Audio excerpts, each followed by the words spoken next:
Hello everyone, आज हम लोग डिस्कस करेंगे 6 सेमेस्टर के DSC 4 पेपर को। ये पेपर 2019 का है, international relation after world war 2, जिसमें हम लोगों को 1945 से लेकर 1991 तक के टाइम पीरियड को देखना है। तो शुरू करते हैं हम लोग पहले क्वेश्चन से। चूँकि DSC 4 के लिए रिक्वेस्ट आया था लेट अपलोड के लिए, सॉरी।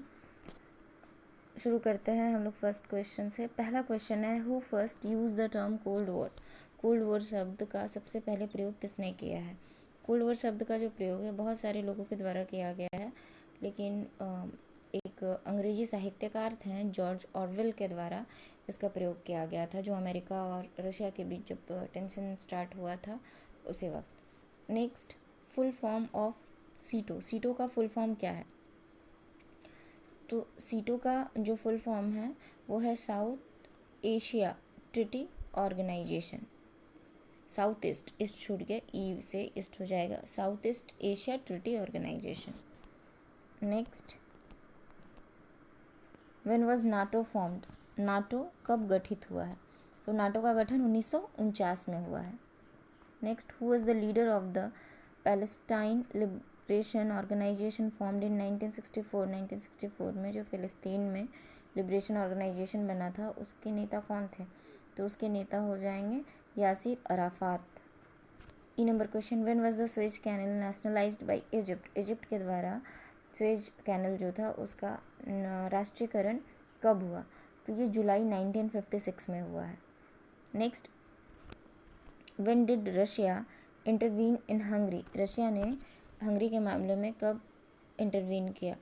तो ये हो जाएगा नवंबर 1956, 1956 में किया है।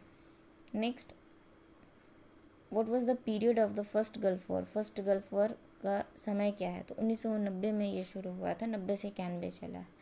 Next, when was the Baghdad pact signed. Baghdad समझौता जो हुआ है वो कब हस्ताक्षरित हुआ है? ये 1955 में हुआ है, फरवरी 1955 में इराक और टर्की के बीच का था ये। तो ये हो गया शॉर्ट क्वेश्चन। देखिए, शॉर्ट क्वेश्चंस में जो भी टर्म आए हैं उसको आप लोग थोड़ा डिटेल में भी देख लीजिएगा। सीटो के बारे में, सीटो क्या है, नाटो क्या है, गल्फ वॉर क्या था, बगदाद पैक्ट क्या है।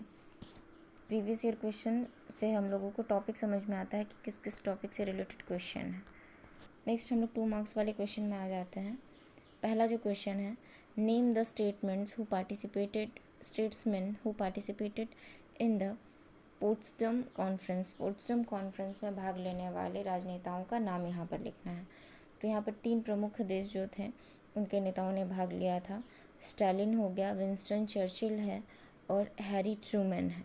स्टालिन जो था वो रशिया का था, चर्चिल यूके का है, ब्रिटिश थे वो, और हैरी ट्रूमैन यूएस से है। Next question, who form the Cominform and in which year.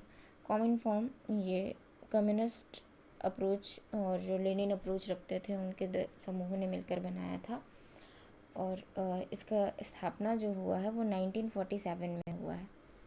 Next, C number question, when was SAARC formed, where was the first conference of SAARC held. SAARC कब बना और इसका पहला कॉन्फ्रेंस कब हुआ है? तो 1985 में ये बना है और पहला कॉन्फ्रेंस इसका ढाका में हुआ है। D number question, when was Bandung conference held, mention the name of participate country in this conference.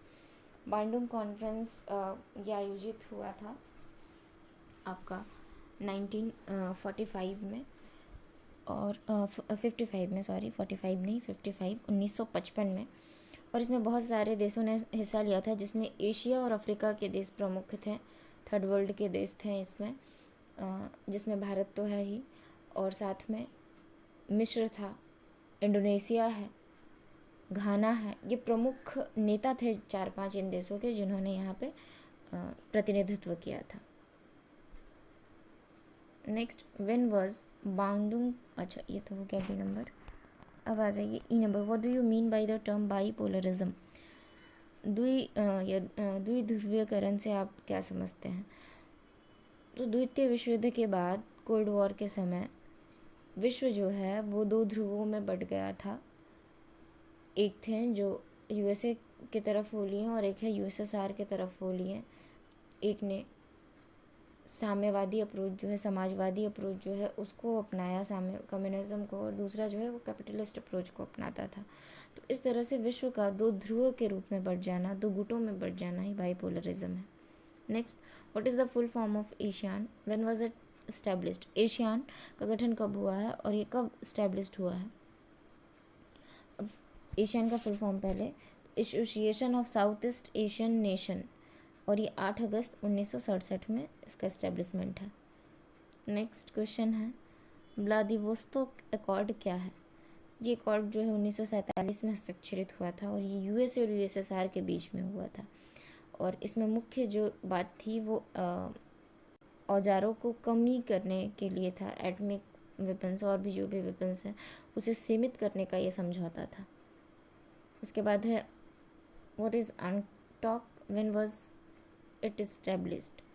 यहाँ पे सी एक छूट गया है अनटॉक में, और ये कब इसका गठन हुआ है? तो गठन तो इसका 1948 में हुआ है, और इसका जो फुल फॉर्म है, United nation temporary commission on Korea. United nation temporary commission on Korea. T के बाद यहाँ पर एक सी है जो कि मिसिंग है क्वेश्चन में। अब 5 मार्क्स वाले क्वेश्चन पर आ जाए हम लोग। Discuss briefly the backdrop to the cold war that engaged international politics after world war two. World war two के बाद ऐसी कौन सी पृष्ठभूमि या कौन से कारक थे जिन्होंने पूरे विश्व को कोल्ड वॉर में उलझा कर रख दिया? तो यहाँ पर पृष्ठभूमि लिखना है, कोल्ड वॉर के समय कौन कौन सी चीज़ें चल रही थी जिसने इसकी पृष्ठभूमि तैयार की। Next, how far was America successful in resisting Soviet aggression in post world war period? America जो है वो किस तरह से सोवियत को रेजिस्ट या उसका विरोध करने में सफल हो गया पोस्ट वर्ल्ड वॉर पीरियड में, उसके बारे में यहाँ पर लिखना है।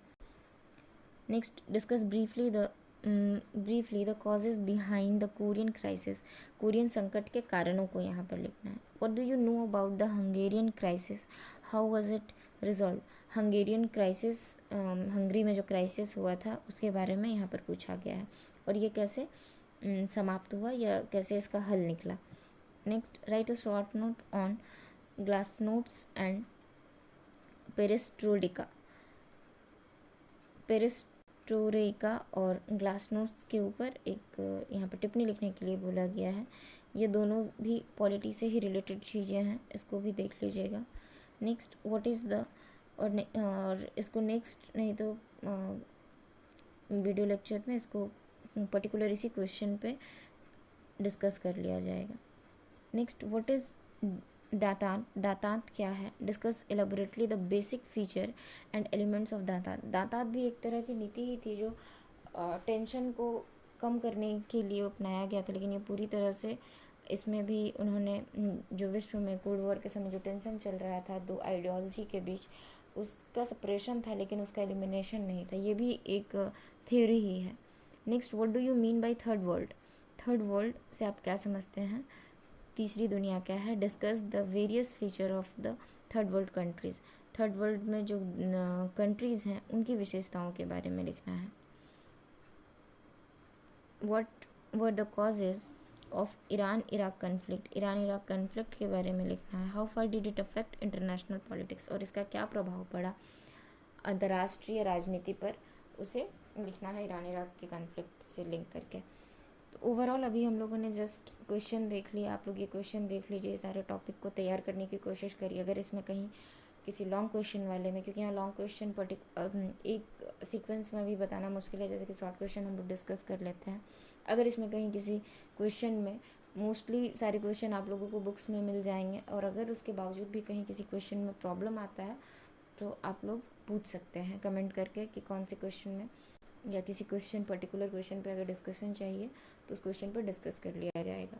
अभी के लिए इतना ही, फिर मिलते हैं हम लोग नेक्स्ट वीडियो में।